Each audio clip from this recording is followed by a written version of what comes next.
इन्वेस्टो finance channel में आप सभी का स्वागत है। तो दोस्तों आज हम डिस्कस करेंगे बालाजी अमाइंस के रिज़ल्ट जो कि काफ़ी टाइम का वेट कराने के बाद अनाउंस हो चुके हैं और उसकी अल्काइल अमाइंस के साथ भी कंपैरिजन करेंगे और अभी के लेवल पे कौन सी कंपनी में निवेश करना सही रहेगा और क्या रिटर्न्स दिए हैं और आगे क्या रिटर्न्स मिल सकते हैं उस पर भी चर्चा करेंगे। तो वीडियो में अंत तक ज़रूर बने रहिएगा। तो आज के दिन बालाजी अमाइंस 3.14% की मंदी के साथ क्लोज हो चुका है। तो चार्ट को देख के आपको ऐसा लगेगा कि रिज़ल्ट का नेगेटिव इम्पैक्ट देखने को मिला होगा, लेकिन नहीं। मार्केट आवर्स ख़त्म हो जाने के बाद यानी कि 3:30 बजे के बाद शाम के टाइम पे रिजल्ट्स अनाउंस हुए थे।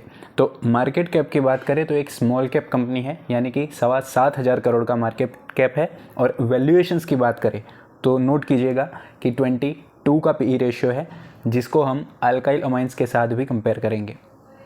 तो एक लाइन में पीई रेशियो का मतलब जाने तो ₹1 की अर्निंग्स के लिए 22 टाइम्स पैसा चुकाने को हम रेडी है, जो कि वैसे तो दोस्तों पीट के सही लेवल्स पर आ चुका है। 20 के अराउंड है तो डिसेंट माना जाएगा। तो दोस्तों एक्सपोर्ट की दिक्कत के चलते स्टॉक जो है वो पिछले एक साल में 35% डाउन है, जबकि पिछले 5 सालों में इन्वेस्टर्स का पैसा 4 गुना के करीब बना कर दिया था और इनिशियल टाइम में 2 से 2.5 सालों में पैसा 8 गुना हो चुका था, जो कि ऑल टाइम हाई से 53% डाउन दिख रहा है, जो कि मैं चार्ट्स पे दिखाऊंगा तो 57% का करेक्शन है अभी के लेवल पे। तो दोस्तों 2007 की लिस्टिंग से देखने जाए तो इन्वेस्टर्स का पैसा 78 गुना के करीब हुआ है, लेकिन वैसे कोई टिकता है नहीं। तो दोस्तों जनरली क्या होता है कि निवेशक जो है वो इतना तगड़ा रनअप देने के बाद ऊपर के लेवल्स पे निवेश करते हैं, लेकिन जब ऐसा डिसेंट करेक्शन मिलता है जो कि मैं आपको आगे दिखाऊंगा, उस टाइम पे अगर एक्सटर्नल दिक्कतों के चलते स्टॉक में गिरावट हो रही है तो वो टाइम होता है निवेश का। तो दोस्तों बालाजी अमाइंस जो है वो DMAHCl यानी कि डाईमिथाइल अमाइन हाइड्रोक्लोराइड का लार्जेस्ट प्रोड्यूसर में से एक है पूरे वर्ल्ड में। और इंडिया की बात करें तो एलिफेटिक अमाइन में वो इंडस्ट्री का लीडर है और साथ ही साथ वैल्यू बेस्ड स्पेशलिटी केमिकल्स भी बनाता है। तो इस बारी के रिजल्ट्स का डेटा दोस्तों आपके सामने है। तो ये है पिछला क्वार्टर और ये है पिछले साल का जून क्वार्टर। तो ये रुपीज़ इन लैक्स है, तो करोड्स में कन्वर्ट करें तो 476 का रेवेन्यू जो था वो 469 का आ चुका है, यानी कि थोड़ा सा घटा है। लेकिन YoY बेसिस पर देखें तो 674 का रेवेन्यू 469 होकर आया है, यानी कि दोनों बेसिस में गिरावट देखने को मिली है। और प्रॉफिट्स फॉर द पीरियड की बात करें तो पिछली बारी 55 करोड़ का प्रॉफिट था, वो बढ़कर आया है 67 करोड़ तक, लेकिन YoY बेसिस पे 148 करोड़ का प्रॉफिट घटकर 67 करोड़ का रह चुका है। तो दोस्तों उसका रीज़न आप ध्यान से देखेंगे तो change in inventory of finished goods जो है वो पिछली बारी 7,500 करोड़ की खर्चे में राहत देखने को मिली थी और इस बारी जो है वो 2,500 करोड़ के करीब है। तो आसान भाषा में आप ये कह सकते हैं कि पिछली बारी 5,000 करोड़ का ये जो डिफरेंस आया था उसकी वजह से प्रॉफिट बढ़कर आया था, क्योंकि खर्चे जो है वो थोड़े से कम हुए थे 5,000 करोड़ से। तो फिर भी दोस्तों 14,000 में से 5,000 घटा दे तो 9,000 के करीब होता है, तो उससे भी ड्रॉप तो देखने को मिला है, वो तो मानना ही पड़ेगा। तो वो वेरिएशन दिखाने के लिए मैंने ओरिजिनल शीट दिखाई थी और अभी ग्राफिकल फॉर्म में भी आप देख लीजिए। तो 2022 का छठवां क्वार्टर जो था उसमें 670 करोड़ से घटकर 464 और पिछले क्वार्टर से 471 से घटकर 464 करोड़ की सेल्स आई है। तो इंटरेस्टिंगली दोस्तों 148 का तो घटकर आया है, लेकिन अल्काइल अमाइंस में ये भी घटा था, जो कि इस बारी बालाजी अमाइंस में थोड़ा सा बढ़कर आया है, जो कि आप वो इन्वेंटरी के एक्सेप्शन की वजह से भी मान सकते हैं। और ये है ओवरऑल सेल्स का डेटा। तो शुरुआत में बहुत ही अच्छी गति से बढ़ रहा था और अभी के टाइम पे स्टक सा हो चुका है और उसी वजह से ऊपर से 57% डाउन है। और दोस्तों 2015 से प्रॉफिट आफ्टर टैक्स का डेटा देखें तो 33 करोड़ से 10 गुना के करीब तो हो चुका है, लेकिन अभी के टाइम पे सेम सेल्स की तरह ये भी फंस चुका है, इवन इसमें तो डाउन हो चुका है। रीज़न है दोस्तों ये अलोकेशन, यानी कि एग्रोकेमिकल में तो थोड़ा सा डिसेंट परफॉर्मेंस है तो उसका अलोकेशन है 26%, लेकिन इंडस्ट्री वाइज जो रेवेन्यू सबसे ज़्यादा यानी कि 51% निकलता है वो है फार्मा इंडस्ट्री, जिसमें कि ग्लोबली और इंडिया के एक्सपोर्ट में दोनों में ही दिक्कतें आ रही है। तो ये हुआ दोस्तों एक्सटर्नल रीज़न, यानी कि सारी कंपनीज़ इवन डिविस लैब और बड़ी बड़ी कंपनीज़ को भी एक्सपोर्ट में दिक्कतें आ ही रही है।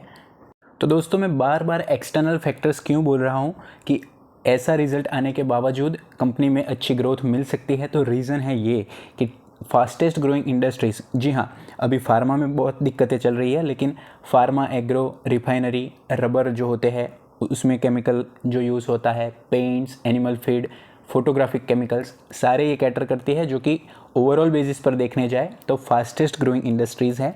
साथ ही साथ रिसर्च एंड डेवलपमेंट पे भी इनका अच्छा खासा फोकस है। और एक खास इंपॉर्टेंट पॉइंट को देखने जाए तो इंडिजेनस टेक्नोलॉजी, यानी कि स्वदेशी टेक्नोलॉजी का ये यूज़ करते हैं, जिससे कि क्या होता है कि खर्चे जो होते हैं वो घट जाते हैं, क्योंकि बाहर से कुछ मंगवाना नहीं पड़ता। ये बात हो रही है मैन्युफैक्चरिंग की, तो मैन्युफैक्चरिंग कॉस्ट जो है वो घट कर आती है। साथ ही साथ कंपटीशन है वो लो है। क्यों लो है?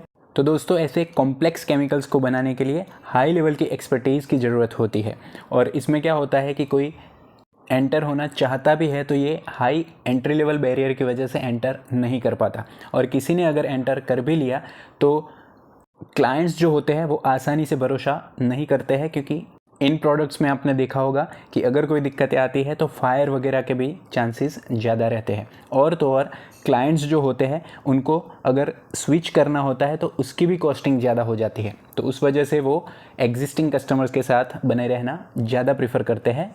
तो दोस्तों कैपेक्स प्लान भी शॉर्ट में देखें तो फ़ेज़ 1 में 250 करोड़ का और फ़ेज़ 2 में 300 से 350 करोड़ का कैपेक्स होगा, जो कि होगा इंटरनल एक्रूवल से, यानी कि कोई बाहरी डेट यानी कि कर्जा नहीं लेना पड़ेगा, और ये ख़त्म हो जाएगा FY23 से FY24, यानी कि आने वाले 3 क्वार्टर्स के अंत तक ये ख़त्म हो जाएगा। और दूसरी एसीटोनाइट्राइल प्लांट की बात करें तो उसका फ़ेज़ 2 एक्सपेंशन जो है वो इस साल के मिडल में और FY25 के अंत तक फिनिश हो जाएगा।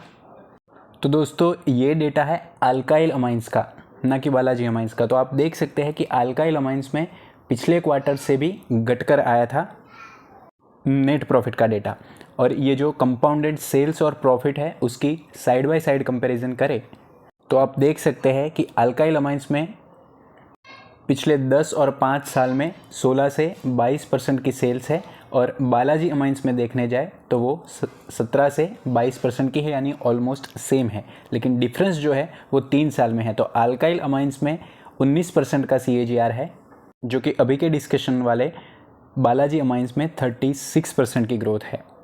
और प्रॉफिट्स में भी आप देखने जाए तो दोस्तों अल्काइल अमाइंस में 25 से 29% की ग्रोथ है, जो कि इसमें बालाजी अमाइंस में 27 से 24%, तो ये सेम है ऑलमोस्ट। लेकिन 3 साल की बात करें तो मेन डिफरेंस यहाँ पे निकल कर आता है। तो अल्काइल अमाइंस में 3 साल में 7% का CAGR था प्रॉफिट्स में, और बालाजी अमाइंस की बात करें तो पिछले 3 सालों में 49% का CAGR निकल कर आया है। और एक इम्पॉर्टेंट पॉइंट बता दूं कि ये है बालाजी अमाइंस का वीकली चार्ट का डेटा। तो पहले भी 2 से 2.5 सालों में 72% का करेक्शन देखने को मिल चुका है, लेकिन उसके बाद में पैसा 25 गुना के करीब हो गया था 1.5 सालों में। तो ऐसी कंपनीज़ में दोस्तों क्या होता है कि बड़ी गिरावट मिलती है एक्सटर्नल फैक्टर्स के चलते, यानी कि बिजनेस पे एज सच ड्रास्टिक इम्पैक्ट ना पड़ा हो कि ये अकेली कंपनी ही गिर रही है, तो उसमें निवेश के चांसेस बन जाते हैं। तो ये जो 2046 का लेवल है वो 2244 का आज का जो लेवल है वो ऊपर से 57% डाउन है। तो अभी अल्काइल अमाइंस के साथ कंपैरिजन करते हैं। तो दोस्तों अल्काइल अमाइंस के प्राइस टू अर्निंग्स मल्टीपल की बात करें तो 65 पे है, और बालाजी अमाइंस जो है वो 22 पे है। यानी कि आसान भाषा में समझे तो अल्काइल अमाइंस अभी के लेवल्स पे महंगा है और बालाजी अमाइंस सस्ता। और करेक्शन की भी बात करें तो मैंने आज ही मेज़र करा था, तो अल्काइल अमाइंस जो है वो 47% डाउन है ऊपरी लेवल से, और बालाजी अमाइन का 57% डाउन हमने देख ही लिया। तो मोटा मोटी देखने जाए तो अभी के लेवल पे दोनों ही बेसिस पे बालाजी अमाइंस आगे है। तो दोस्तों कोई भी बाय सेल टिप या रिकमेंडेशन नहीं है, लेकिन 2244 का यह जो लेवल है उधर से ऊपर जाके 2461 और 2550 से ऊपर जाएगा अच्छे वॉल्यूम के साथ, तभी सेफ इन्वेस्टर्स जो है वो उसमें एंटर करना शुरू करेंगे। साथ ही साथ स्विंग ट्रेडर्स भी 2550 के ऊपर जाने पे ही एंटर होंगे। लेकिन अगर करेक्शन मिलता है और 2000 के लेवल के आसपास आ जाता है तो एक बढ़िया मौका हो जाएगा। क्यों हो जाएगा? तो जैसे कि हमने कुछ पॉइंट डिस्कस करे और इससे पहले भी मैंने एक वीडियो अपलोड करा था, उसमें पूरी इंडस्ट्री का आउटलुक मैंने दर्शाया था, तो वो वीडियो की लिंक मैं आई बटन पे दे दूंगा, तो उसको भी ज़रूर देख लीजिएगा। और अगर वीडियो पसंद आता है तो अपने दोस्तों के साथ शेयर कीजिएगा और ऐसे ही इंटरेस्टिंग वीडियोस के लिए चैनल को सब्सक्राइब कर लेना ना भूलें। डीमार्ट, जियो फाइनेंस और भी कई सारी कंपनीज़ के डिटेल्ड एनालिसिस भी मैं ऊपर आपको दे दूंगा, तो उसको भी एक बारी टाइम लेके देख लीजिएगा। धन्यवाद। Happy investing.